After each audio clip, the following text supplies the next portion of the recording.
Peace and blessings, y'all. It's your boy Christian with Beyond Worthy, back with another video. And I just want to say I thank you to anybody who watches my videos. If this is your first time watching one of my videos, I just want to lay the foundation for you and let you know that anytime you watch a video that I produce, it is not something that is solely focused at the viewer. My words, my message is not intended primarily for you. I am coming at this from the perspective of somebody who is actively taking steps to transform and improve the quality of my own life. And in the process of implementing things and trying things to make those improvements for myself, I'm sharing that with you all as well and encouraging you to try things on your own.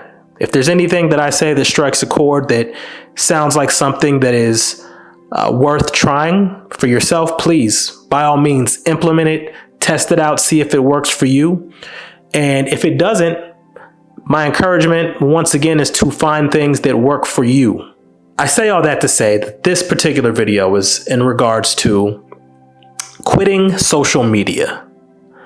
So I've never really been a strong advocate for social media. However, I've found myself having social media accounts for various reasons over the years. Could be for different endeavors that I was doing, be it design. I did music at one point. Obviously, friends, family, all of those things kind of caused me to set up a variety of accounts: Facebook, Twitter, Instagram, TikTok. I'll even group YouTube, Reddit. I'll put those things in there as well, right?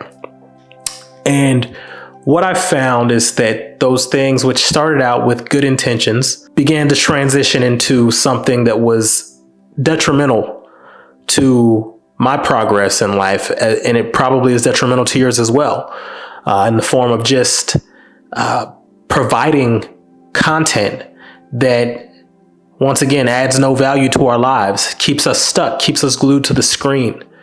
I found myself going to those platforms with the intent to look at something specific, but never quite getting there, always being sidetracked by all the other content that's being placed in front of me. Endless scroll, right?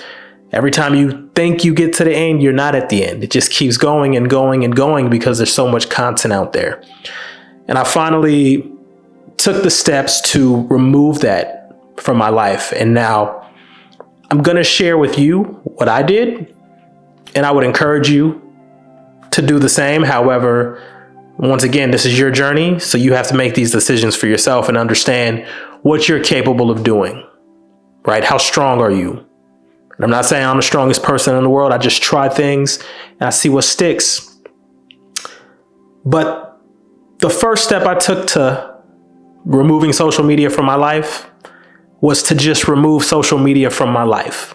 I not only deleted all social media apps from my phone, I also logged out of all of my accounts on my laptop, my PC. If I had the web app version opened, logged out of that, just because you get sent things throughout the day from a variety of people, so you're encouraged to open it up, right? Or sometimes you just get bored throughout the day, so you find yourself just unconsciously clicking on one of those apps and getting lost for 30 minutes to an hour or more. And so the best thing you can do is just not even have access to it.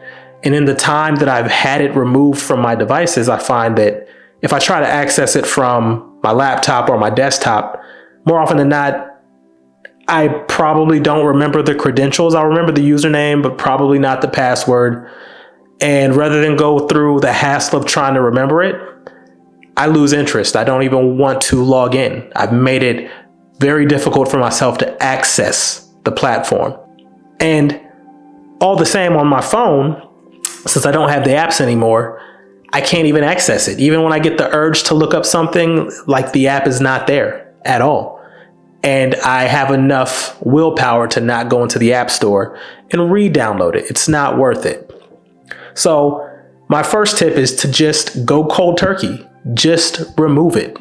right? And one of my biggest fears in removing it was, how am I going to stay connected? How am I going to get access to news? Because I did use X in particular for news, which it wasn't the only thing I used it for, but it was a great channel to get access to what was happening in the world. Well, to put it simply, I've downloaded a variety of other apps, right? I'm currently in the process of testing those out. Actual news outlets. If I look on my phone right now, I can probably give you a rundown of the ones that I'm working through at the moment.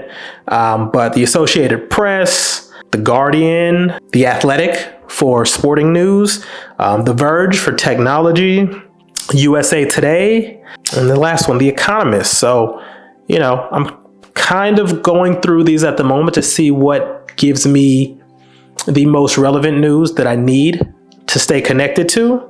But yeah, the beautiful thing about kind of having an app that's dedicated to providing you with the news is that you don't find yourself falling into the trap that Twitter lays out before you, which is the trending tab, which a majority of the things trending serve no real value to you. I don't need to consume all of the excess. I just need to get the important information.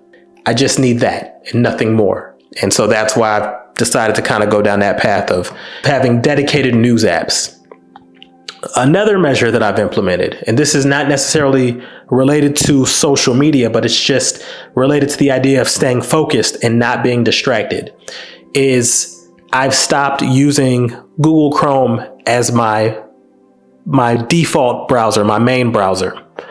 And the reason for that is just because of the main page on Google, right? At one point, Google served its purpose. It led me into the app. It was very bare bones, just a search bar. And I could just go on there, type in what I was looking for, and that was it. But I found that there's this For You page of some sort that appears specifically on mobile, and I always get sidetracked. I go to Google to look for a thing, and then I'm presented with a variety of stories that are slightly interesting enough to me to keep me distracted from going and looking for what I intentionally came to look for. And so I just removed it. I'm doing my best to stop using it on my desktop and my laptop. But I do find that having a replacement, which my replacement of choice is DuckDuckGo, which I've heard about for a long time, but I finally took the leap and I'm testing it out, and I like it so far, right? There's some things that I still need to maybe understand a little bit better about it, but I do like the fact that when I go there, it's very focused, very bare bones, once again, like old school Google, and I'm able to get there and accomplish what I initially came there for. Another thing that I've done, and this is not directly related to social media neither, but once again, related to the idea of not being distracted and staying focused. And that's, I've put away the video games. My PlayStation 5 has gone in the box. A lot of times I found myself having a hard day and wanting to escape into 2K or into college football 25 or a variety of other games. And I said, enough is enough. I'm tired of wasting time here. But rather than have it have a negative impact on my life and try to force myself to have the willpower after years and decades of playing games, I'm not even going to let it sit here and tempt me. I'm going to remove it. It's gone. It's in the box. I have no time to game. Not until I get to where I want to be. And my encouragement would be, if you struggle with playing games, put it away. Shove it to the back of your closet, put it in the garage, just have it out of sight. Don't have it plugged up, connected, nothing. The harder it is for you to access it, the easier it is for you to avoid it altogether. So those are the things that I'm currently doing. Specifically, remove social media. You'll be better for it. I'm very briefly into this journey and I already feel better. I feel more productive. So that's it, man. These are things I'm doing to try to stay focused, try to stay distraction free. Because at the end of the day, I'm not where I want to be. If you're watching this video, you're probably not neither. And you probably struggle with social media. You probably struggle with playing games. You probably struggle with staying locked in whenever you go to your browser. So the best thing you could do is just go cold turkey. Don't try to ease your way off of it unless you really feel like you have to. But sometimes I feel like the best thing to do, especially if you've been struggling with it for a while, is to just call it quits. Get to where you want to be, and then we'll circle back and see if there's a place for it in your life. But you may find at the end of the day, it served no real purpose for you anyway once you've been off of it for a while. That's what I'm hoping to experience. And if you're looking for something similar, I hope you find that same level of enlightenment and experience as well. That's all I got for y'all, man. Hopefully it's not too long. Love y'all, man. Hit the thumbs up, like, subscribe, share, do all of the things or do none of the things. But at the end of the day, however you came across this video, there's one thing I hope that you do, and that's always stay blessed, stay locked in. We're going to get there together. Until the next time, have a good one. Peace out.